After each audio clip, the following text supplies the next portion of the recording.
अताभिनो वाग्विलासिनी जे चातुर्यार्थ कला कामिनी ते श्री शारदा विश्वमोहिनी नमिलिमिया नदी दिव्य गोदा तटीचा विलासी सदा प्रिय जो सज्जना वैष्णवासी जया वर्णिता प्रेम अत्यंत चित्ता नमस्कार माझा श्री गुरु एकनाथा विठ्ठला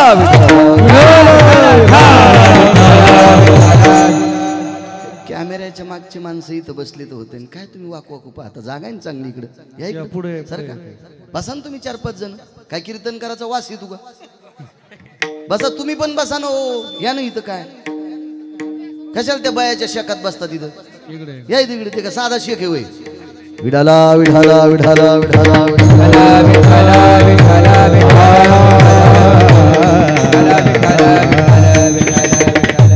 केसरची उडी घालून या स्तंभ फोडी ऐशी कृपावंत कोण माझ्या विठाई वाचून प्रस्तुत प्राप्त प्रसंग निवडलेला अभंग विश्वमान्य विश्वभूषण विश्वाधिकार विश्वप्रिय चिन्मयी स्वरूप असणारी अधिकार संपन्न साधू श्रीमंत श्री जगद्गुरु तुकोबराय यांचा प्राप्त प्रसंगी निवडलेला अभंग विठाला विठाला प्राप्त प्रसंगी निवडलेला अभंग माझ्या देहूतल्या मालकांचा आहे थोडा बेस कमी करा कडक करा आवाज देव चांगलं करेल तुमचं प्राप्त प्रसंगी निवडलेला अभंग माझ्या देहूतील मालकांचा आहे मालक या अभंगाद्वारे पंढरीतल्या मालकांचा दयाळूपणा सिद्ध करतात काय दयाळू आहे मालक काय कृपाळू आहे काय करुणा गहन आहे काय करुणा सिंधू आहे काय करुणा वात्सल्य आहे किती उपमा देता येतील तेवढ्या उपमा विटेवरच्या मालका करता त्या कमी आहेत असा हा दयेचा सागर गुरुजी भक्तांकरता किती पावक आहे याचं मूर्तिमंत प्रकरण आजच्या अभंगाद्वारे माझे देहूतले मालक प्रतिपादित करतात विठाला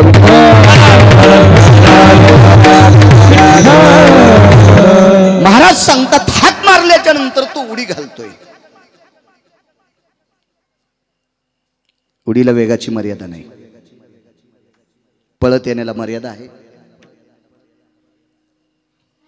विमानाला मर्यादा आहे हेलिकॉप्टरला मर्यादा आहे चालण्याला मर्यादा आहे पळण्याला मर्यादा आहे उडीला मर्यादा नाही गरुडाच्या वेगाला सुद्धा मर्यादा आहे नानाश्री उडीला मर्यादा नाही अमर्यादित वेगानं जगाचा मालक भक्तांनी हाक मारल्याच्या नंतर उडी घालतोय स्तंभ फोडणे ज्या कामाकरता हाक मारली ते काम करून देणे असा कृपाळू कोण आहे तर आईशी कृपावंत कोण माझ्या विठाई वाचून तेवढी कृपा नाही करू शकत कोणी तो एवढा कृपाळू मालक आहे करिता ठव धावोनिया घाली कव सज्जनांनो त्याची आठवण केली त्याचं स्मरण केलं त्याचं भजन केलं की तो कव घालतो कव या शब्दाचा अर्थ मिठी रिकामं नाही कोणी कोणाला मिठी घालायला आणि जरी तुम्हाला कोणी मिठी घालत असेल गुरुजी तर त्याच्या मिठीच्या पाठीमागे स्वार्थ असेल गवते बुवा स्वार्थ असेल पंढरपुरातल्या मालकाचा काय स्वार्थ आहे त्याला काय मागायचंय हा पैसा मागायचा असेल तर पैशाची मालकीनच त्याची बायको आहे नुसती बायको नाही दाशी आहे दाशी गणेशराव दाशी आपल्या बायका नुसत्या बायका आहेत दाशा नाहीत आणि जर तुम्हाला वाटत असेल तर उद्यापासून सगळ्यांना म्हणावं ए दाशी आंघोळीला पाणी टाक ए दाशी जेवायला वाढ ए दाशी माझे कपडे धुई ग ए दाशी माझ्या गोळ्या घे ग हे माझा मोबाईल घे ग दाशी हे माझं औषध दे ग दाशी 9व्या दिवशी काय बायको म्हणती मला फोनवर सांग मला माहित नाही तुमची इतकी आखाडेले तुम्हीच म्हणू शकत नाही त्या काय म्हणतील कारण ताकदच नाही तितकं म्हणायची कारण त्या दाशा नाहीत ना त्या फक्त पत्नी आहेत त्या पत्नी आहेत पंढरपुरातल्या मालकाची पत्नी अधिक दाशी आहे नुसती दाशी नाही विठ्ठल नुसती दाशी नाही महाराज दास्योतोषी करण्यासाठी फार दिवस घासावं लागले अभिमान सांडून पांडवा पाय धुवावयाच्या दैवा पात्र झाली अंतःकरणातला फुगीरपणा जाळून टाकला आणि मग विटेवरच्या मालकानं पायाचं दाशवत देऊन टाकलंय. ही पैशाची मालकीन जगाच्या मालकाची पत्नी अधिक दाशी आहे. आणि बायकोकडचे पैसे शक्यतो नवऱ्याला असतीतच. सगळ्यांच्या बायका नवऱ्याकडनं पैसे घेतात पण अडचणीत नवऱ्याला देत असतात. लाखात एखादी एडपट असती ती भावाला देती. अशी ज्याला भेटली असेल त्याचं नशीब तुर्कस्तानच्या पलीकडे झोपलंय असं त्यानं समजायचं.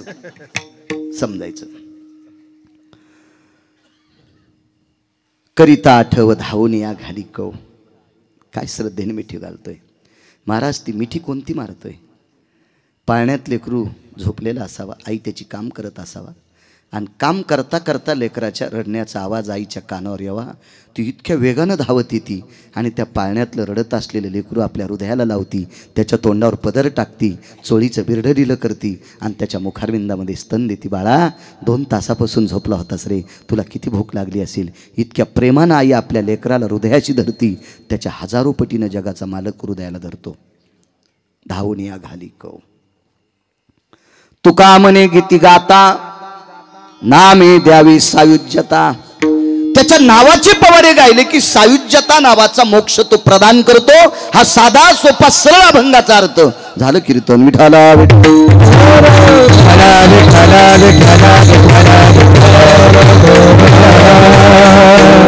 मोठ्या श्रद्धेने, मोठ्या अट्टहासाने, मोठ्या असीम प्रयत्नाने थोडासा विको कमी राहू द्या. चालत असलेला हा ज्ञानदान अन्नदान सोहळा एक तपश्चर्या होऊन गेली. दुसऱ्या तपात सप्ताह प्रगटलेला आहे. 13 वर्ष आहे. गुरुवर्य समाधीधन सद्गुरू नामनिष्ठ परमपावन विटेवरच्या मालकाचं अंतकरण असणारी ही संत सद्गुरू नगदनारायण महाराज गुरुवर्यांच्या पुण्यतिथी उत्सवाचा सोहळा आहे. ह्या परमपावन सोहळ्यात माझ्यासारख्या सर्वसामान्य एका छोट्याशा आज्ञानी गिरगावच्या बाळूला कीर्तन करण्याचा योग येतोय. माझं ते परम भाग्य आहे. पूज्यश्री नगदनारायण महाराज गुरुवर्य महंत महादेव बाबा असतील, वैराग्यमूर्ती प्रेममूर्ती सद्गुरू या सप्ताहाला ज्यांचा भरभरून आशीर्वाद आहे अशी प्रेममूर्ती माझ्या अल्पशा मतीनं मी गुरुवर्य बाबांना शांती ब्रह्म म्हणेल. असे पूज्यश्री प्रातस्मरणीय पूज्यश्री शिवाजी बाबा यांचा गोडसा आशीर्वाद या सप्ताहाला आहे. या सप्ताहाला लाभलेलं मार्गदर्शक गोडस रत्न आदरणीय मठाधिपती, माझ्यावर आतूट जीवापाड प्रेम करणारं रत्न आदरणीय संभाजी महाराज, त्यांनाही प्रणाम करतो. अतूट माझ्यावर प्रेम करणारं रत्न. तुम्हा विश्वस्तांच्या वतीने तारखेच्या संदर्भात आदरणीय विठ्ठल महाराज मृदंगाचार्य संपर्क करत होते, इथे हजरही आहेत. ह्या परमपावन ह्या ज्ञानाच्या सागरातले सद्गुरू नगदनारायण महाराजांच्या पूज्यश्री शिवाजी बाबांच्या आदरणीय पूज्यश्री संभाजी बाबांच्या सानिध्यातलं रत्न आदरणीय विठ्ठल महाराज, त्यांनाही प्रणाम करतो. या सप्त्याला फार दिवसापासून सुरुवातीपासून आधारस्तंभ लाभलेले आदरणीय उत्तम नाना, नावही उत्तम आहेच आणि या सप्त्यातला उत्तम खांब आहेत ते आदरणीय नानांना धन्यवाद. या महाराष्ट्राच्या मातीला आपल्या मराठवाड्याला लाभलेलं गायन क्षेत्रातलं बुलंद तोप आदरणीय यातकरी गुरुजी आहेत. गायन क्षेत्रातलं एक नाविन्यपूर्ण रत्न गानकोकिळा यातकरी गुरुजींना सुद्धा प्रणाम करतोय. तथा त्यांच्यासोबत चाल म्हटलेले आदरणीय बळीरामजी यादव महाराज, गोड आवाजावर त्यांचं प्रभुत्व या परिसरातली बुलंद तोप, महाराजांनाही प्रणाम करतो. हे कमी वयामध्ये या परंपरेला लाभलेले गायन क्षेत्रातलं रत्न आदरणीय हरी महाराज गवते असतील, त्यांनाही गोडसा प्रणाम करतो. बाजूची महाराज मंडळी आहेत. मस्तक माझा पायावरी या वारकरी संतांच्या. आज ज्यांनी यजमानपद घेतलेलं आहे भगवान समाधीधन सद्गुरू नगदनारायण अशा परमपावन महात्म्यांची कृपापात्र असलेले या समाधी धनावर ज्यांची अतूट श्रद्धा, प्रेममूर्ती सद्गुरू शांतीब्रह्म शिवाजी बाबावर त्यांची अतूट श्रद्धा आहे. तिथे गोधन आहे. अशा परमपावन गोधनाला काही भागात ढेप, काही भागात पेंड बनतात. असं बऱ्यापैकी चारा तिथगडी ठिकाणी पेंडीचा पुरवतात. असे आदरणीय गणेशजी प्रकाशराव नलवडे, खळेगाव, युवा उद्योजक, ते आजच्या कार्यक्रमाचे यजमान आहेत. गणेशराव, तुम्हाला कोटी कोटी धन्यवाद. तुम्ही एका पवित्र परंपरेमध्ये संलग्न आहात. सज्जनांनो, माणसाला मोठं व्हायचं असेल तर चांगल्याच्या सानिध्यात जावा. माणूस मोठा होत असतो. एरवी बाजरीत जर उंदरं निघले तर गोळ्या टाकून मारतात. एरवी मकेत जर उंदरं निघले तर नाना गोळ्या टाकून मारतात. एरवी गव्हात जर उंदरं निघले तर गोळ्या टाकून मारतात. गुरुजी ऊसात निघले तरी गोळ्या टाकून मारतेच. आणि हाच उंदीर जर गणपतीपाशी गेला तर खव्याचा मोदक खाऊ घालतात. मग उपद्रव करणारा उंदीर जर गणपतीच्या जवळ गेला तर खव्याचा मोदक खातो. पांढरे शुभ्र कपडे घातलेल्या उंदरायनं पण चांगल्या लोकांकडे गेलं पाहिजे, अशी थोडीशी अक्कल ठेवली पाहिजे. विठाला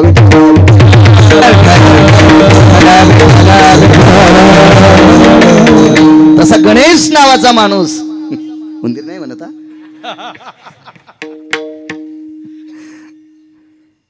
प्रेममूर्ती सद्गुरू शिवाजी बाबांच्या सानिध्यात अतूट त्यांचं सहकार्य तिथे आहे. बाबांवर खूप श्रद्धा आहे. गणेशराव, तुम्हाला धन्यवाद. तुमचे बाबा सुद्धा सोबत आलेले आहेत, त्यांना सुद्धा धन्यवाद देतो. बऱ्यापैकी आल्याच्या नंतर तुमचं स्वागत केलं. बाबांनाही धन्यवाद. शिनूभाऊ बेदरे, गोडसा धन्यवाद तुम्हाला सुद्धा. उपस्थित नाना या मंडळात जेवढी जेवढी आहेत का, बसा.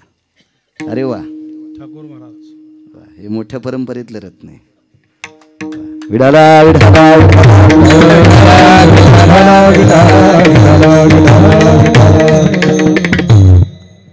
पूज्यश्री नानाच्या घराण्यातली घोडे एकादशी धरायची. ज्या ठाकूर घराण्यातल्या माळा आध्यात्मिक क्षेत्रातल्या आधारीव लोकांना ज्या घराण्यातल्या माळा होत्या, अशा परमपावन घराण्यातलं एक तात्विक सात्विक सदाचारी रत्न आदरणीय आमचे,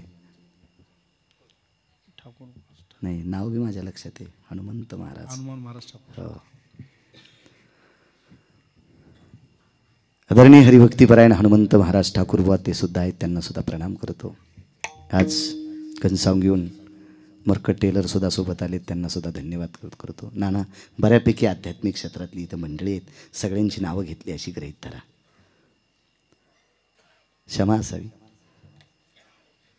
सगळ्यांची नावं घेत राहिली तर पहाट होईल, आहे का नाही? म्हणून सगळ्यांची नावं घेतली अशी गृहीत धरा. विठाला विठाला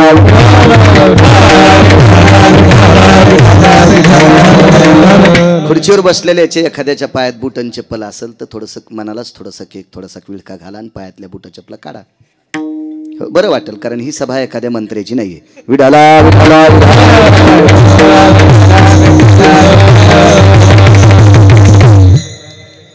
अधिष्ठान दैवत सद्गुरू गजानन महाराजांच्या चरणी साष्टांग दंडवत करतो. या महाराष्ट्राच्या मातीमध्ये ज्ञानोबाराय तुकोबारायच्या नंतर जर वारकरी संप्रदायाचं काम कोण करत असेल तर शेगाव संस्थान करते. विठ्ठल पखवाद असेल, विना असेल, पेटी असेल, टाळ असेल, गुरुजी सतरंजी असेल, आजही समाधीतनं महाराष्ट्रभर वारकरी संप्रदायाचं साहित्य पुरवणारं भारतातलं एकमेव संस्थान ते शेगाव संस्थान आहे. अशा परमपावन सद्गुरूंच्या चरणी साष्टांग प्रणिपात करतो आणि माझ्या अभंगावर येतो. विठाला विठा ब्रह्मांडाचा मालक हा भक्तांनी हाक मारल्याच्या नंतर धावत येतो. पण काही लोकांची शंका आहे, गुरुजी म्हणे मी बऱ्याच हाका मारल्या पण माझ्या हाकेला देव धावला नाही. मी म्हणलं तू माळकरी कधीपासून झाला? काय नाही म्हणला, चावून गेल्यावर माळ घातली. भडव्या, तू काल परवा माळकरी झाला, हरामखोरा, नालाय का बुजदिला.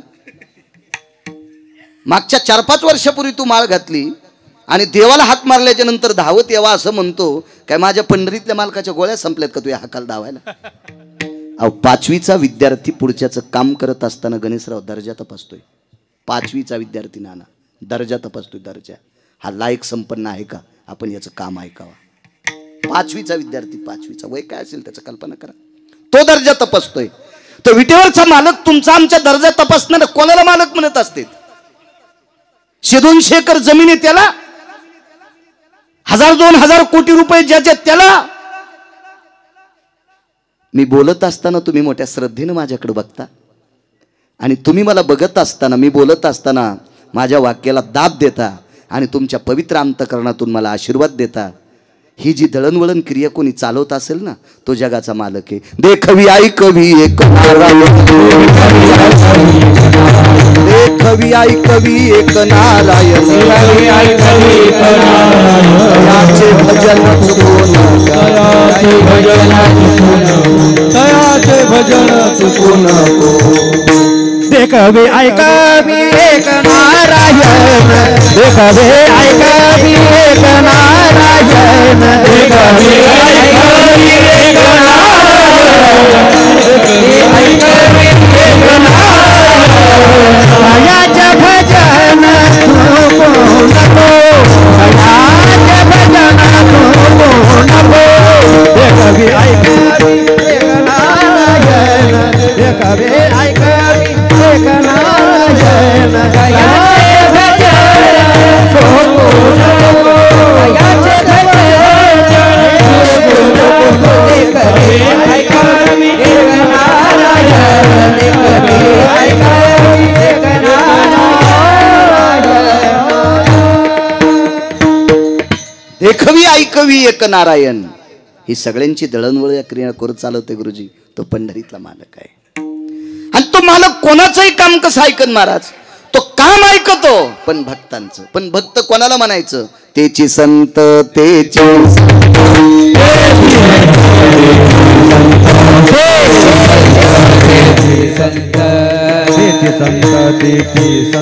ज्यांचा हित विठ्ठली, ज्यांचा हित विठ्ठली, ज्यांचा हित विठ्ठली, ज्यांचा हित विठ्ठली, तेची संत, तेची संत, ज्यांचा हित विठ्ठली, ज्यांचा हित विठ्ठली, ज्यांचा हित विठ्ठली, तेची संत, तेची संत, ज्यांचा हित विठ्ठली, ज्यांचा हित विठ्ठली, ज्यांचा हित विठ्ठली. कोण संत? अविरत ज्यांचं अंतःकरण देवाविषयी झुरतंय त्यांना संत म्हणत असतात. तुमचा मनाचा मोठेपणा आहे म्हणून तुम्ही आम्हाला संत म्हणतात. तुमच्या मनाचा मोठेपणा आहे म्हणून तुम्ही आम्हाला संत म्हणतात. संत म्हणायचं कोणाला? ज्याला पैशाचं स्वप्न सुद्धा पडलं नाही पाहिजे. असे सापडतेत का तुम्हाला? ऐसा कोणी दावा ये जनावडे, ऐसा कोणी दावा ये जनावडे, ऐसा कोणी दावा हे जनावडे, ऐसा कोणी दावा हे जनावडे. कन्या पुत्र घोडे दाराधन, कन्या पुत्र घोडे दाराधन, कन्या पुत्र घोडे. सापडा का गणेशराव असा महाराज? ऐसा कोणी दावा हे जनावडे.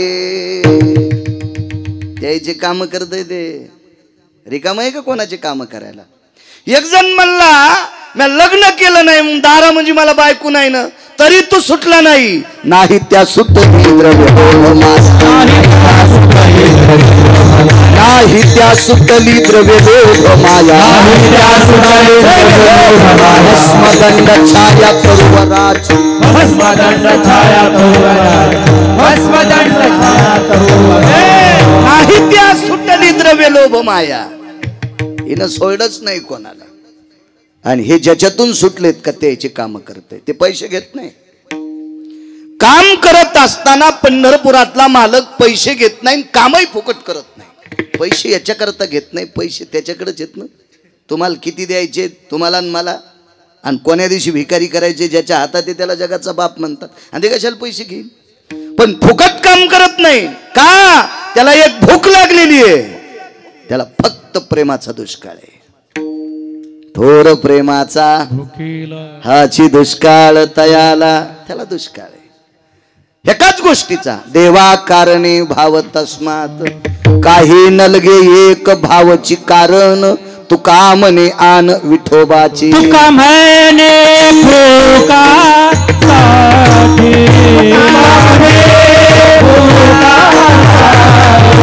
आई खाते जियाने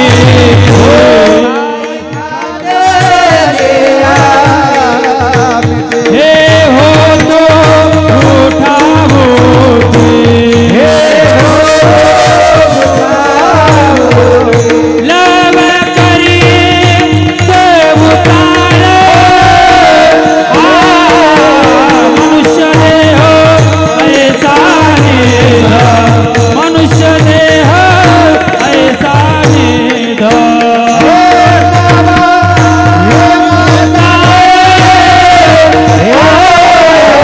मनुष्य देह ऐसा निध मनुष्य देह ऐसा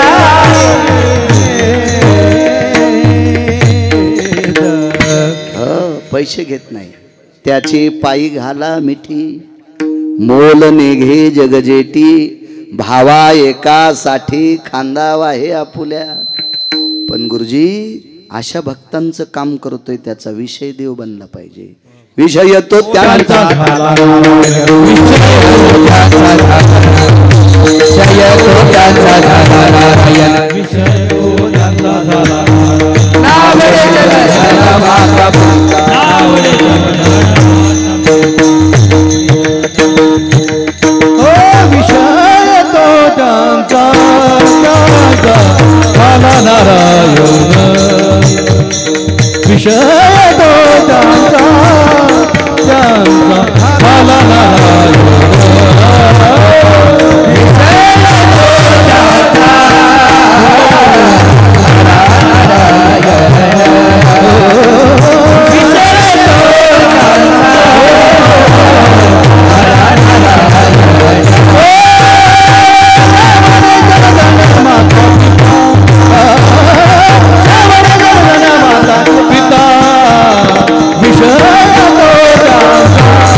सज्जन मायबाप ज्याचा विषय देव बनलाय त्याचं काम करतोय आपला विषय संसार बनलाय तुम्ही असेल मी असेल आपण फार बरबटलो संसारात ह्याच्याकरता आपल्या हाकेला देवाला यावं जरी वाटत असेल पण आपण इतके भरकेत की त्याला माहिती आपल्या जवळ आल्यावर तो पण भरतोय त्याच्यामुळं शक्यतो आपल्या हाका तो टाळतोय हाका त्या लोकांच्या की ज्यांचा विषय देव बनला श्रुती नावाची एक पवित्र व्यक्ती माझ्या श्रीमंत श्री जगद्गुरु तुकोबारायकडे आली आणि काय श्रुती आहे गुरुजी श्रुती आहे भगवान तुकोबाराय थोडा आवाज मोठा करा भगवान तुकोबाराय पूज्यश्री तुकोबाराय महाराज तुकोबाराय गुरुवर्य तुकोबाराय जगद्गुरु तुकोबाराय काय श्रुतीने वाक्पुष्प टाकले तुकोबारायवर काय वाक्पुष्प टाकले ते तुकोबाराय होते तुकोबारायने श्रुतीला सांगितलं बाई काय गोड बोलतेस गाज काय काम आहे तुझं माझ्याकडे काही नाही महाराज परवाला मी तुमचा अभंग गाथ्यातला वाचला कुठला वाचलास ग हकेसर शिवडी घालून या स्तंभ फोडी तुम्ही म्हणालात की विटेवरचा मालक भक्ताच्या हाकेला धावतोय उडी घालतोय तुकोबाराने श्रुतीला प्रश्न केला का ग मी जो वाक्य वापरलं याच्यात तुला शंका आहे नाही रसना कीटका भयस्थितो त्वमाम वैष्णवा वाक्य छेदा ती जायते नैवम गिरगावकर लिखितम श्रुती काय म्हणते तुकोबाराय तुमच्यासारख्या वैष्णवांच्या वाक्याला जर छेद मी दिला तर माझ्या जिभेला किडे पडतील. इतकी ताकद वैष्णवात आहे हो. वैष्णव सामान्य ताकद नाही हो. वैष्णव म्हणजे नामधारक. आईशे ब्रह्मवेत्ते अपरंपार. मी तर 4च पाहिले. शुक याज्ञवल्क दत्त कपिल मुनी. इथं अपरंपार सांगितले तरी नये नामधारका बरोबर. इतकी वैष्णवाची ताकद आहे. वाक्य एक नीट लक्षात ठेवा. वैष्णवाला जातीचा संबंध नाही. हो का उत्तम चांडाळ, हो का उत्तम चांडाळ, त्याचे पायी माझे कपाळ, त्याचे पायी माझे कपाळ, त्याचे पायी माझे कपाळ, पायी माझे कपाळ, त्याचे हो का उत्तम चांडाळ. उत्तम कुळातला का चांडाळ कुळातला पण वारकरी आहे ना त्याच्या पायावर माझं कपाळ. गंगाखेड निवासी साध्वी जनाबाई म्हणतात. इतका अधिकार आहे वैष्णवांचा. आणि मी तुमच्यासारख्या पूज्यश्री वैष्णवांचा शब्द अमान्य फक्त एक विचारण्यासाठी आले गुरुवर्य की विटेवरचा मालक कोणाच्या हाकेला धावला, हाका मारल्या कोणी आणि तो आलाय कोणाच्या हाके करता. महाराज ते तुकोबराय होते. गुरुजी तुकोबरायांनी श्रुतीला विचारलं, भाई तुला हाका किती ऐकायच्या आता, तुझी किती हाका ऐकण्याची इच्छा आहे. तिने सांगितलं, भगवान तुकोबराय तुमच्यासारख्याच्या मुखारविंदातून बोलत असताना किती जरी ऐकलं तरी कान भरतच नाहीत, भरतच नाहीत, भरतच नाहीत. इतकं तुमच्या मुखारविंदातलं ह्या हरिभजनानं विश्व ढवळून काढलेली आपली इतकी पवित्र वाणी आहे. ऐकावं असं वाटतंय. तुकोबराय श्रुतीला सांगतात, ऐक. एक पंगत होती नानाश्री. त्या पंक्तीमध्ये डाव्या हाताला 78 लोक बसलेले आहेत. वाढणाऱ्याच्या डाव्या हाताला 78 लोक आहेत गणेशराव आणि उजव्या हाताला 36 लोक आहेत. 36. आणि एवढ्या लोकांना वाढायला एक स्त्री आहे. बाकीचे पदार्थ कोणी वाढत असेल एखाद्या वेळेस असू शकते, त्याच्यात थोडी शंका येते की एवढ्या लोकांना एक स्त्री कशी वाढेल. म्हणून बाकीची पदार्थ वाढायला पात्र टाकण्यासाठी कोणी असेल, पाणी वाढण्यासाठी कोणी असेल, भाजी वाढण्यासाठी कोणी असेल, पोळी वाढण्यासाठी कोणी असेल, पण भात 78 लोकांना तिनंच वाढला आणि 36 लोकांना तिनेच वाढला. भातावर वरण तिनेच घातलं. भात वाढला, वरण वाढलं आणि त्याच्यानंतर आता तूप घालायचे. तर डाव्या हातात जे बकेट होतं का हतकरी गुरुजी, ते गुडघ्या इतकं उंच बकेट होतं. शुद्ध लोणकड्याच्या तुपानं भरलेलं होतं. अरे बुवा, लोणकड्याच्या तुपानं विठ्ठल. आणि उजव्या हातात मोठा तांब्या होता. तो तांब्या ती बकेटात बुडवत होती आणि या लोकांच्या भातावर वाढत होती. तिनं सुरुवात 78 लोकांकडनं केली ती. एक वाक्य सांगू तुम्हाला, या 78 लोकांपैकी 2 लोक जर सोडून दिले तर बाकीची सगळी भडवी होती, हरामखोर होती, नालायक होती, बुजदिल होती. याच्याही पलीकडच्या शिव्या द्यावा वाटतात पण ते ऐकायला नाहीत. नाही तर आता माघारी वटवट करून काय फायदा आहे त्या हरामखोरासाठी. 2 लोक जर सोडून दिली 78 पैकी बाकी सगळी बुजदिल होती. 5-6 लोकांना तूप वाढलं. 7व्या-8व्या माणसाच्या भातावर तूप वाढत असताना तिला एक संकट आलं. काय संकट आलं? डाव्या हातात तुपाचं बकेट आहे, उजव्या हातात तुपाचा तांब्या आहे. ती या पवित्र भारत देशात ती पवित्र स्त्री आहे. तिच्यावर एक संकट आलं. तिच्या चोळीची 2 नंबरची गाठ सुटली. 1 नंबरची गाठ आतली असती आणि 2 नंबरची वरची गाठ असते. पूर्वीच्या काळात गाठीच्या चोळी होत्या, या बटना पाटण्याच्या नव्हत्या. गाठीची चोळी असायची. आजही या पवित्र महाराष्ट्रात जुनाट मावल्यांना गाठीच्या चोळ्या येतात. एखाद्या खेड्यापाड्यात त्या सापडतात गाठीची चोळी. माझ्या आदिशक्ती मुक्ताई साहेबांना गाठीची चोळी होती. ओरिजिनल फोटो पहा तुम्ही, लक्षात येईल तुमचा. काय फोटो असेल तर भारत असतं आईसाहेबांचा. गाठीची चोळी 2 नंबरची गाठ सुटली. काय वाटलं असेल हो त्या स्त्रीला. तिने उजव्या पंक्तीतल्या 5 लोकांपैकी एक जणाकडे पाहिलं, 36 लोकांपैकी जे 5 लोक होते ते तिचे पती होते. त्याच्यापैकी ज्येष्ठ व्यक्तीकडे पाहिलं, त्या व्यक्तीचं नाव होतं धर्मराज. धर्मराजाने लक्षात घेतलं आपल्या पत्नीच्या चोळीची गाठ सुटली, आपण बकीट हातातलं घेऊन आता तूप वाढायला पाहिजे, तोपर्यंत ही चोळीची गाठ मारेल. पण कर्मनो गहनो गती, पांडवांच्या अंतकरणात काय आला असेल मला नाही सांगता येणार. मला तो आतापर्यंत महाभारतात श्लोक सापडला नाही, नाही तर मी सांगितलं असता. पण 5 पांडवांनी मानाखाली घातल्या आणि चोळीची गाठ सुटलेली सर्वात अगोदर एका हरामखोरानं पाहिली. त्या हरामखोराचं नाव होतं इन्मक. वाक्य नीट लक्षात ठेवा, इन्मक. इन्मक मी ऐकून सांगत नाही कोणाचं, मी फक्त महाराष्ट्रातल्या 6 लोकांचं ऐकून सांगतो, त्याच्यातला एकही जिवंत नाही. काहीच्या प्रत सापडल्या, लिखाण सापडलं, कधी कधी लहानपणी काही लोकांचं ऐकिलं, अशा लोकांचं. याच्या व्यतिरिक्त बाकी सगळं वाचून सांगतो. वारकरी संप्रदायातल्या वक्त्याने आधार नसताना बोलणं म्हणजे गाईचं मांस खाल्ल्या इतकं पाप लागतंय. आधारा वाचून, आधारा वाचून, काय सांगसी कहाणी, काय सांगसी कहाणी, काय सांगसी कहाणी,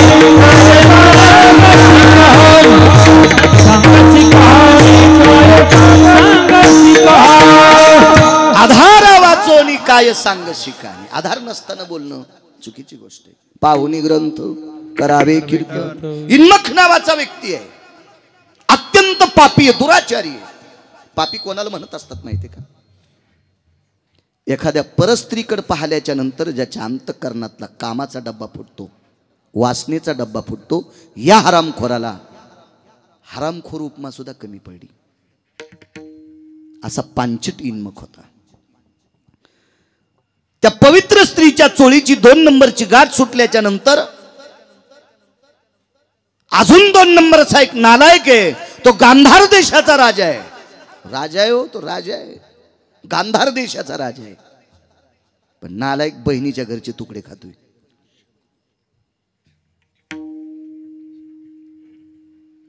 आणि या इन्मक नावाच्या व्यक्तीने, हा केसर शिवडी सांगतोय गणेश, या इन्मक नावाच्या व्यक्तीने त्या गांधार देशाच्या राजाकडे पाहिलं, सांगितलं, राजन देखो भला. ते तर शिमग्याचं हुरेवच होतं, निवळ बी नाकली. शेळीचं पोरग, शेळीचं पोरग माहितीये का तुम्हाला? बोकड्या किती बी नाकली असतो बोकड्या, माहितीये? जाऊ द्या, नाही सांगत, तुम्ही खेड्यातलेच आहेत ना. गेवराई म्हणजे लय मुंबई गिंबई थोडीशी काय.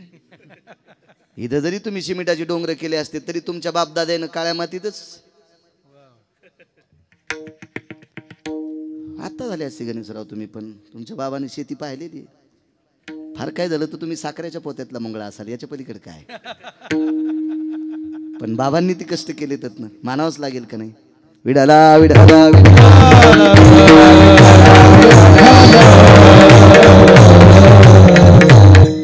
जी माणसं जुन्याला मानत नाहीत का गणेशराव, ती 1 नंबरची हरामखोर असतात. ती 1 नंबरची हरामखोर असतात. वारकरी संप्रदायात सुद्धा गुरुजी जुन्यांना किंमत द्यायची का? त्यांनी संप्रदाय इथपर्यंत आणलाय म्हणून आपल्याला संप्रदायात येता आलं. बरीच लोक जुन्यांना मोजत नाहीत तो. धोत्रावाल्याला जुन्याला लोक मानित नाहीत. धोत्रावर कंडक्टर पण मला चिल्लर देत नव्हतं. मी म्हणलं याला धोत्राची काय अलर्जी हो. माझ्यासोबत पॅन्टीवाल्याने 100 रुपये दिले आणि 7 रुपयाचे तिकीट काढ बया, तुला उतरताना चिल्लर देतो. आणि मी 50 रुपयाची नोट दिली आणि 2 तिकीट घ्या, 7 जोनी 14 रुपये तिकटात गेले. बाकीचे कळतं का मामा तुम्हाला? धोत्रामुळं मी खाली उतरल्यावर सगळ्यात उशिरा मला चिल्लर दिलीत. म्हणलं कंडक्टर साहेब तुम्हाला धोत्रावाल्याची काऊन अलर्जी हो? तुमच्या डबक्यातल्या जेवढ्या नोटा आहेत का, ह्या नोटावर धोत्रावाल्याचं चित्र असल्याशिवाय नोट चलत नाही, याची जरशी अक्कल ठेवा. तुमच्या ज्या धोपटीत ज्या नोटा आहेत का, ह्या सगळ्या नोटावर धोत्रावाल्याचं चित्र आहे. आणि ज्या नोटावर धोत्रावाल्याचं चित्र नाही ती नोट चलती का? मग धोत्रावाल्याचा नका ना अपमान करू. ह्या धोत्रावाल्यानं 72च्या दुष्काळात 1 टायमाच्याच भाकरी खाल्ल्या आणि पोरायसाठी प्रॉपर्ट्या कमवून ठेवल्या. जिनच्या पॅन्टीवाल्यानं जरा अशी डोके घासा, मागच्याची आठवण ठेवा, त्याने 1 टायमाच्या भाकरी खाल्ल्यात. जुन्या बायकांनी 3 ठिगळाचे लुगडे नेसलेत आणि आपल्या लेकराईसाठी प्रॉपर्ट्या कमवल्यात. त्या जुन्यांचा थोडासा विचार करा. करा विचार करा. त्यांनी त्या काळात जमिनी विकून जर मथाऱ्या गोव्याला नेल्या असत्या, त्या जीनच्या पॅन्टीवाल्यानं काय केलं असतं? मुंबईचे गटार उपशिले असते भडव्यानं. विठाला विठाला विठाला. जुन्यांचा आदर करायला पाहिजे. जी माणसं जुन्यांना मानत नाहीत का, ती या देशात राहण्याच्या लायकीची नाही आणि ती सफल होतच नसतात. हा, ती उंच जरी गेली तरी बोंबलत पुन्हा तुत्रावर पडत असतात. म्हणून जुनं कधीच विसरायचं नाही. नालायक गांधार देशाचा राजा, त्याच्या बाजूला 3 नंबरचा नालायक होता दुर्योधन. खरं तर हा नालायक मुळात नव्हता, हा संगतीनं वाया गेला बघा. संगतीनं. ज्याला मोठं व्हायचं असेल का, आपल्याला जरी नाही चांगला माणूस आपल्याकडे आला तर आपण चांगल्याकडे जायचा. मला त्यांनी सांगितलं तुम्ही बाबांकडे जास्त जात असता. पूज्यश्री प्रेममूर्ती शिवाजी बाबांकडे तुम्ही जास्त जाता. काय कमी पडणार आहे अशा लोकांकडे गेल्याच्या नंतर? काही लोकांना वाटत असेल पैशानं जर मी मोठा असेल, कशानं मोठा असेल, तर पैसे कोणाकडे नाहीत, कोणाकडे नाहीत. अहो, या पोटाची खळगी भरण्यासाठी टोल नाक्यावर टाळ्या वाजणाऱ्याला 7.25 कोटीचा बंगला आहे. 7.25 कोटीचा बंगला आहे. तृतीयपंथी एका व्यक्तीचा 7.25 कोटीचा बंगला. पाहिला ना आपण पकरू महाराज एकदा?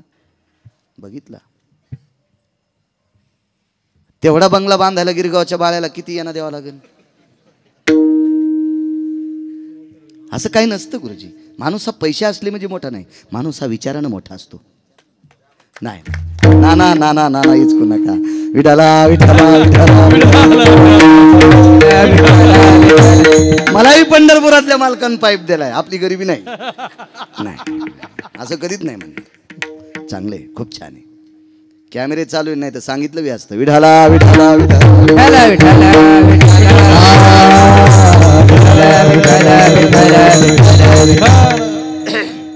काय सांगत होतो? दुर्योधन मुळात वाईट नव्हता, संगतीनं दुर्योधन वाया गेला.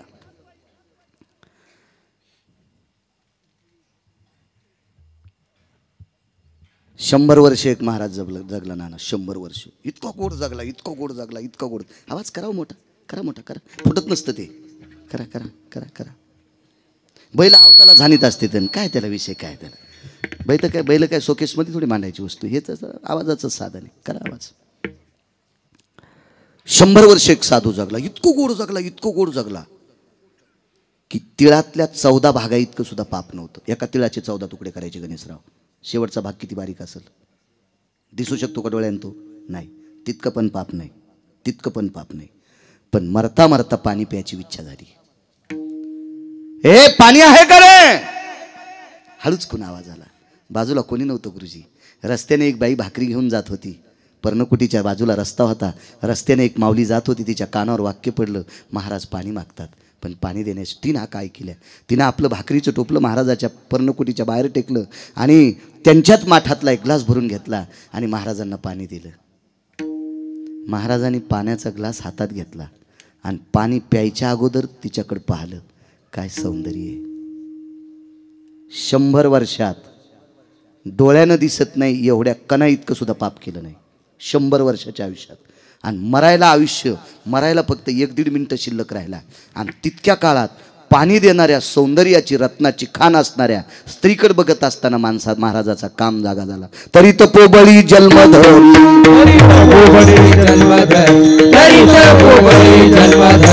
वासनेचा संग होया अंतकाळी, वासनेचा संग होया अंतकाळी,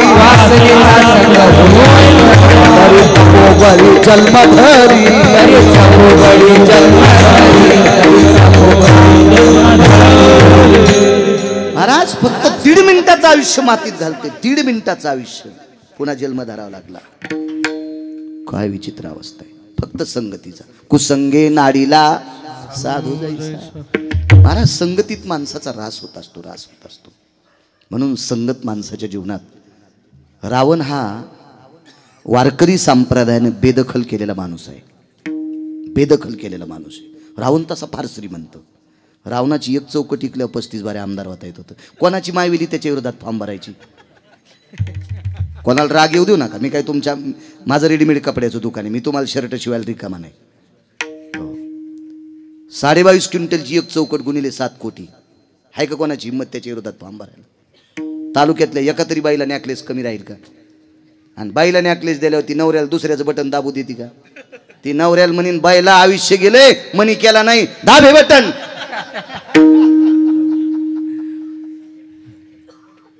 एवढा श्रीमंत रावण, पण वारकरी संप्रदायाने बेदखल केला.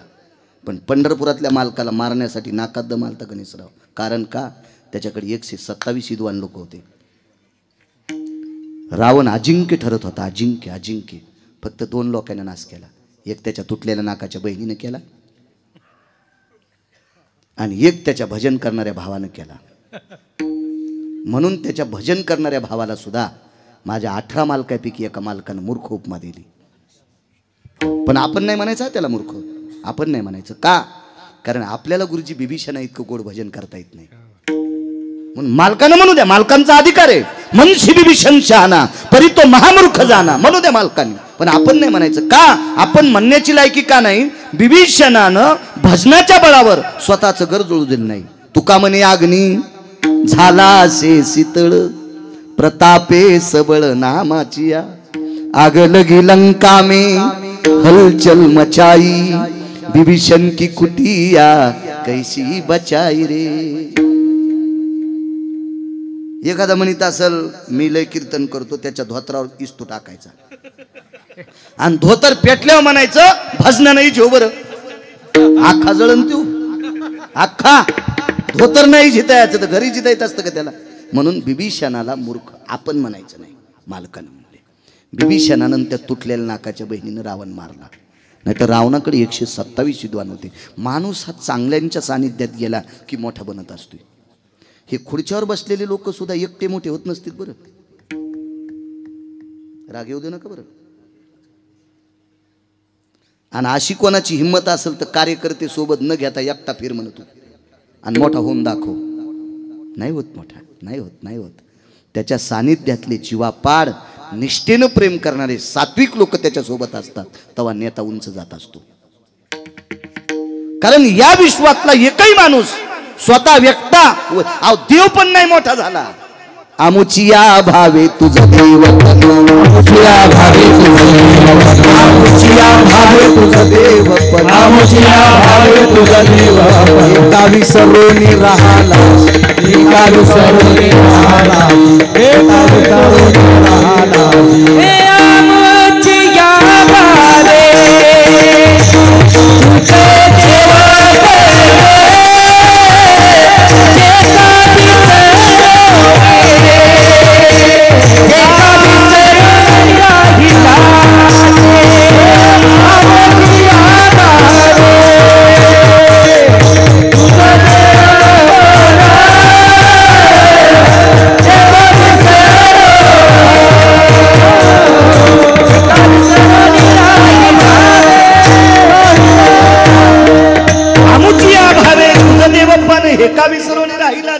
कुळीची हे कुळदेवी केली ठावी संतांनी. देव सुद्धा जर मोठा कोणी केला असेल तर संतांनी केला. एकटा मोठा होऊ शकत नाही, कारण संत विवेकाचं टोक आहेत.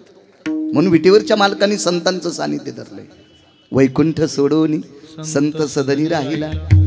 महाराज मोठं होण्यासाठी मोठ्या लोकांकडे ते जर आपल्याकडे नाही आले ना गुरुजी, तर मोठ्या लोकांकडे जायचं.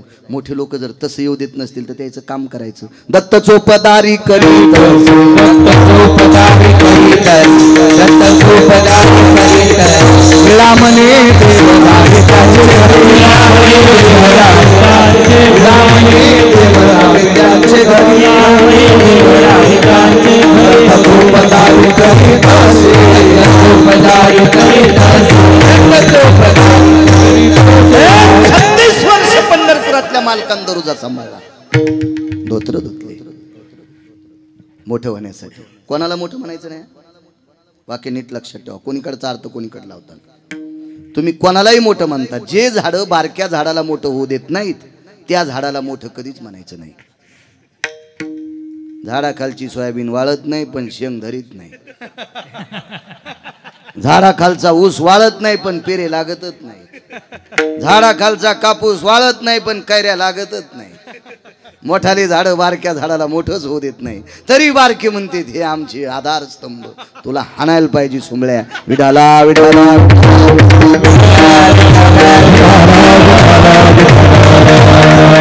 जे झाड आपल्याला मोठं होऊ देत नाही त्या झाडाची सावली पण अंगावर पडू द्यायची नाही, अंग खाजवतोय. लांब राहिलं पाहिजे त्या झाडाच्या, लांब लांब लांब. कोण मोठा आहे? विटेवरचा मालक आहे.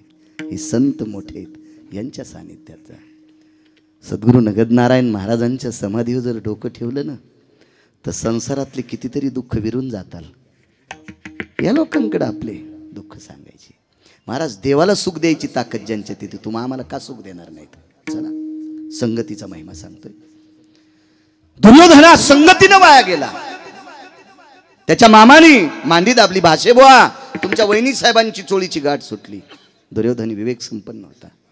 दुर्योधनानं सांगितलं, मामाश्री भाच्याची पत्नी ही मामाला लेकी समान असते, आणि लेकीची चोळीची गाठ सुटल्यावर बापाला जर आनंद वाटत असेल तर तो बाप असेल का? विवेकाचा डोस दुर्योधनानं मामाला दिलता, पण मामा ऐकण्याच्या मानसिकतेच्या पलीकडचा होता. मामाला डोकं नव्हतं, मामाला डोकं नव्हतं. मामानं सांगितलं, नालाय का, अरे घरात तुळशीपत्र ठुले, नालाय का, तुमचं बरं होण्यासाठी तुमच्या घरचे तुकडे खा लागलो, आणि तू विवेकाचे पाडे सांगतो. वाढ म्हण तिला तूप, वाढ म्हण. आणि मग दुर्योधन बरसला, वहिनी साहेब वाढा तूप. द्रौपदीच्या लक्षात आलं, पतींकडे बघावं ते मानाखाली घालते. 36 लोकातले 5च उजव्या हाताचे बसले, बाकीचे उठून गेले. त्यांना नको वाटलं, द्रौपदीची चोळीची गाठ सुटलेलं पाहावंसं वाटलं नाही, उठून गेले. ते 78 लोकांपैकी दोघांनी मानाकरी घातल्या. ते 78 लोकांपैकी 2 एक होते, द्रोणाचार्य आणि भीष्माचार्य. आध्यात्मिक क्षेत्रातले आधारी होते. एका व्यक्तीनं तरी प्रश्न केलताच. चिकित्सक लोक असतात, टेलर. एक जणांनी मला विचारलं, बाळू महाराज भीष्माचार्य एवढे अधिकारी होते, द्रोणाचार्य एवढे अधिकारी होते, मग त्या पंक्तीमध्ये दुर्योधनाला विरोध का केला नाही? का विरोध केला नाही? तर मला एक कविता आठवली, फार दिवसापूर्वीची एक कविता होती. आपल्या मराठवाड्यावर इंग्रजाचं राज्य नव्हतं, निजामाचं होतं. कोणाचं राज्य होतं आपल्याकडं? निजामाचं. आणि बाकी भारत देशावर इंग्रजाचं राज्य होतं. पण इंग्रजामध्ये 3 अधिकारी इतके हरामखोर, त्याच्यातला एक इतका हरामखोर होता की त्यांच्या फौजेमध्ये आपली हिंदूची फौज होती. आणि हिंदूच्या सैन्यांना मानसिक त्रास देण्यासाठी त्याच्यातल्या 3 पैकी एका नालायक अधिकाऱ्याने काडतुसाला नाना चरबी लावली होती. काडतुसाला चरबी गाईची लावलेली होती. आणि काडतुस नखानं तोडता येत नाही, दातानं तोडावं लागते. शेंडी होती डोक्याला, कपाळाला गंध होता, आणि तरी त्या सैन्यातल्या फौजेने, त्या सैनिकानं तोंडानं दातानं काडतूस तोडलं. त्या एका सात्विकाने विचारलं, का हो आपल्या कपाळावर तिलक आहे, चंदन आहे, आपल्याला शिखा आहे, आपण हिंदू आहात, तरी तोंडानं तुम्ही काडतूस का तोडलं? तर त्यानं सांगितलं, गायीविषयी मला अतूट प्रेम आहे रे, पण मी पोटाचा कानकोंड आहे, माझं पोट धाड आहे रे, म्हणून मला नोकरी करावी लागते. ते एका कवीनं गोडसं वाक्य केलं, नच उलटे काळीज त्याचे, नच उलटे काळीज त्याचे, परिशर्मिंदे अन्नाचे, परिशर्मिंदे अन्नाचे. हे दाताने काडतूस तोडतात म्हणजे काळजं उलटे आहेत का? नाही, पण भाकरीचे कानकोंडे होते. महाराज हे 6 लोक, भीष्माचार्य, द्रोणाचार्य, कृपाचार्य, कर्ण आदी करून हे सगळे एका गोष्टीनं दबलेली होती. नाईलाज होता. नाही तर काय दुर्योधनाची माय वेली हो. भीष्माचार्य नावात द्यायला असता, हे मूर्ख आहेस की काय हिम्मत होती वाढ म्हणायची? अहो यमाला 22.5 दिवस पाय त्याला उभं केलं. देखोनी दक्षिणायन अति घोर, भीष्मे ऐकताची उत्तर, काळाशी सारोनिया दूर, स्वशरीर रक्षिले. 22.5 दिवस दक्षिणेच्या मालकाला सांगितलं, ए यमड्या कोरोनात आम्हाला यमड्या म्हणत होतं कोणी, म्हणजे तर तर तर तर हलत होते माणसं, तर तर हलत होते. 22.5 दिवस यादवबाई आम्हाला उभं केले. आणि त्या म्हाताऱ्यानं बोललं काय मावेल ती दुर्योधनाची, पण महाराज ताटाखालची मांजरं झालते. चला, द्रौपदीने देवाला सांगितलं, देवा एक विनंती आहे रे, या 36 तात्विक लोकातले बाकी सगळे उठून गेले, 5 आहेत आणि 5ांचा शरीरावर अधिकार आहे. पतीनं बायकोचं शरीर झाकलं पाहिलं का उघडं पाहिलं का विठ्ठल, त्याच्यात काही दुःख नाही. पण इकडच्या पंक्तीतल्या 2 लोकांना माझं शरीर पाहून याद करे गुरुजी. का? ते 2 विवेकाचं टोक होते आणि हे अलीकडचे मूर्ख होते. मूर्ख म्हणजे माणूस वेडा, आणि येड्यानं शरीर झाकलं पाहिलं का उघडं पाहिलं का काय गणेशराव, त्याच्यात काय तर ते. म्हणून काही मला वाटत नाही रे देवा, पण त्या 2 लोकांना माझं शरीर बघून फार पवित्र होती द्रौपदी. माझ्या माईंनो, या महाराष्ट्रातली स्त्री म्हणजे या भारत देशाची संपत्ती आहे. ज्या घरी कुलस्त्रिया राज्य राणी व संपत्ती. म्हणून मी कधी कधी तुमच्यावर बॉम्ब टाकत असतो की तुम्ही चुका करत जाऊ नका. याच्याकरता चुका करायच्या नाही. बाप हा 25% मुलाला वेळ देऊ शकतो, आईच्या सानिध्यात मुलगा 75% असतो. म्हणून या देशातली आई आपल्या मुलांना घडवत असते. बाप किती चतुर असला नाना तर किती वेळ देऊ शकतो बाप पोराला. मी महाराष्ट्रभर फिरतोय, माझे 4301 गावं कालच्यानं पूर्ण झालं. हे तर बऱ्याच दिवसापूर्वी आलेलं आहे. ज्या गावात एकदा जातो ते गाव लिहितो, फार दिवसापूर्वी घेऊन राहिली ती. एवढी गावं पाहिली मी, एवढ्या गावात कीर्तन करतो, पण मुलांना किती वेळ देऊ शकतो मी. प्रत्येकाची आई आपल्या मुलांना जास्त वेळ देऊ शकते, प्रत्येकाची पत्नी. म्हणून या देशातली पवित्र स्त्री इतकी सात्विक पाहिजे की तिने एकही चूक केली नाही पाहिजे. तिने लवंगाव मंगळवार धरला नाही पाहिजे, खडी साखरेवर बुधवार धरला नाही पाहिजे, तिनं नस वळली नाही पाहिजे, तिने तंबाखू खाल्ली नाही पाहिजे. इतक्या पवित्र आहात तुम्ही, इतक्या पवित्र आहात. दुसऱ्याचे फुलं तोडून महादेवाला वाहिले नाही पाहिजे. शेळीचा अवतार आहेस का तू? त्या बाईनं पाणी घातलं तू 4लाच उठतीन, तिचे फुलं तोडीतीन, महादेवाला टाकी. ती मेंढी आहेस का तू? शेपुडी आहेस का तू? हा, शेपुडीला अक्कल नसती, कोणाची तुळस आणि ती.